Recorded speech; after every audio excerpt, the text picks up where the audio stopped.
अस्सलाम वालेकुम everyone, welcome back to my YouTube channel. आज हम फर्स्ट ईयर बायोलॉजी का चैप्टर 2 स्टार्ट करने वाले हैं, बैक्टीरिया एंड वायरसेस, लेक्चर 1। तो लेक्चर 1 में हम जस्ट इंट्रोडक्शन देखेंगे। बैक्टीरिया के बारे में हम बहुत कुछ पहले चैप्टर में भी पढ़ चुके हैं। तो बैक्टीरिया इज सेम, राइट। तो सबसे पहले जो है वो रॉबर्ट विटीकर ने जैसे five kingdom classification system introduce करवाया था, that was the Monera, Protista, Fungi, Plantae and Animalia. तो जितने भी प्रोकैरियोट्स थे इंक्लूडिंग बैक्टीरिया, तो उन सबको जो है वो किंगडम मोनीरा में रखा गया था। तो बाकी बाद में जब साइंटिस्ट ने लास्ट डिकेड में जब मॉलिक्यूलर स्टडीज़ जो है वो की गई, साइंटिस्ट ने जब मॉलिक्यूलर स्टडीज़ की बैक्टीरिया के बारे में, किंगडम मोनीरा के बारे में, तो उन्होंने देखा कि इस किंगडम के अंदर दो तरह के जानदार आते हैं जिनकी करेक्टरिस्टिक्स एक दूसरे से बिल्कुल डिफरेंट होती है। तो इसलिए उन्होंने क्या किया कि किंगडम मोनीरा को दो ग्रुप्स में डिवाइड कर दिया। तो किंगडम बाकी जो चार किंगडम थे उन सबको एक ग्रुप में रखा, और जो किंगडम मोनीरा थे उसमें से दो ग्रुप जो है वो बना लिए। तो इस तरीके से किंगडम से ऊपर एक जो है वो किंगडम के ऊपर एक नया टैक्सा इंट्रोड्यूस करवाया, दैट वाज कॉल्ड डोमेन। तो बेसिकली जितने भी किंगडम्स थे, जितने भी जानदार थे, उन सबको तीन किंगडम्स में डिवाइड किया गया। जो जो बैक्टीरिया है हमारे पास, उनका अपना एक सेपरेट डोमेन है, that is called domain bacteria. फिर उसके बाद जो किंगडम मोनेरा में से जो दूसरे तरह के प्रोकैरियोट्स थे उनको डोमेन आर्किया में रखा गया, और बाकी जो चार किंगडम्स थे हमारे पास उनको डोमेन यूकैरिया में रखा गया, राइट।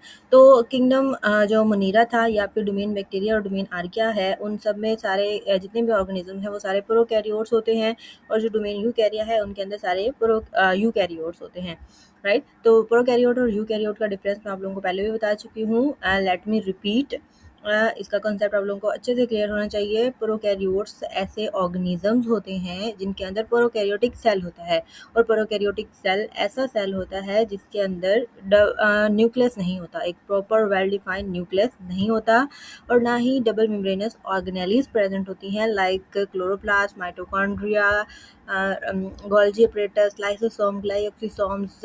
ठीक है, इस तरह की कोई भी ऑर्गेनेली इस सेल के अंदर मौजूद नहीं होती। एक सिंपल सेल होता है, एक सिंगल सेल होता है, और इसका जो डीएनए होता है वो साइटोप्लाज्म में ही मौजूद होता है, राइट। उसके बरक्स जो है वो यूकैरियोटिक जो सेल है वो कैसा होता है, उसके अंदर एक well defined double membranous nucleus होता है, उसका जो डीएनए है वो उस न्यूक्लियस के अंदर मौजूद होता है। इसके अलावा इनके पास बहुत सारी ऑर्गेनेलीज होती हैं, सिंगल मेम्ब्रेनस भी, डबल मेम्ब्रेनस भी, नॉन मेम्ब्रेनस भी, सारी ऑर्गेनेलीज मौजूद होती हैं, like chloroplast, mitochondria, ribosome, lysosome. ये सारी ऑर्गेनेलीज यूकैरियोटिक सेल में मौजूद होती हैं, ठीक है। तो ये जो है वो प्रोकैरियोटिक और यूकैरियोटिक का डिफरेंस हो गया। तो इस चैप्टर में हम बैक्टीरिया के बारे में जो है वो पढ़ने वाले हैं। ऑल इंट्रोडक्शन हम बैक्टीरिया के बारे में पढ़ेंगे। इसका जो जनरल कैरेक्टरिस्टिक्स थी वो हम पिछले चैप्टर में पढ़ चुके हैं। बैक्टीरिया इज सेम, ठीक है, उसकी कैरेक्टरिस्टिक्स भी सेम है। तो हम इसमें थोड़ी सी डिटेल पढ़ेंगे इसकी, सेल वाल के बारे में, सेल मेम्ब्रेन के बारे में, और बाकी इसके स्ट्रक्चर के बारे में, राइट, इसकी रिप्रोडक्शन के बारे में बेसिकली, ठीक है। तो दूसरा इसका इस चैप्टर का जो पार्ट है वो है वायरसेस के बारे में। तो इसमें हम वायरसेस के बारे में भी डिटेल में पढ़ेंगे। तो जब वायरसेस का टॉपिक आएगा, ठीक है, पहले बैक्टीरिया के टॉपिक को कवर करेंगे, देन उसके बाद वायरसेस। वायरसेस क्या होते हैं, थोड़ा सा इसका इंट्रोडक्शन मैं आप लोगों को दे देती हूँ। वायरसेस जो है वो ए सेलुलर ऑर्गेनिजम्स हैं। ए सेलुलर जो है वो स्ट्रक्चर्स होते हैं, that are border line between living and non living.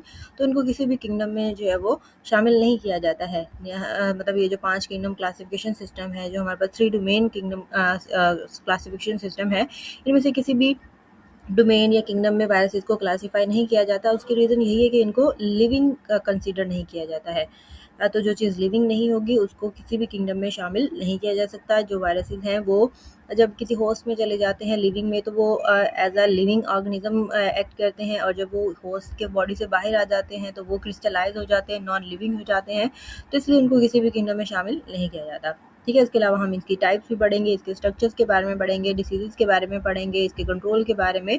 So everything we will cover in this chapter, so keep following, ठीक है। तो आज का हमारा जो लेक्चर है वो हम इसको यहीं ख़त्म करते हैं। मिलते हैं आप लोगों से दूसरे लेक्चर में। होपफुली आप लोगों को जो है वो समझ आ रही होगी। Thank you so much.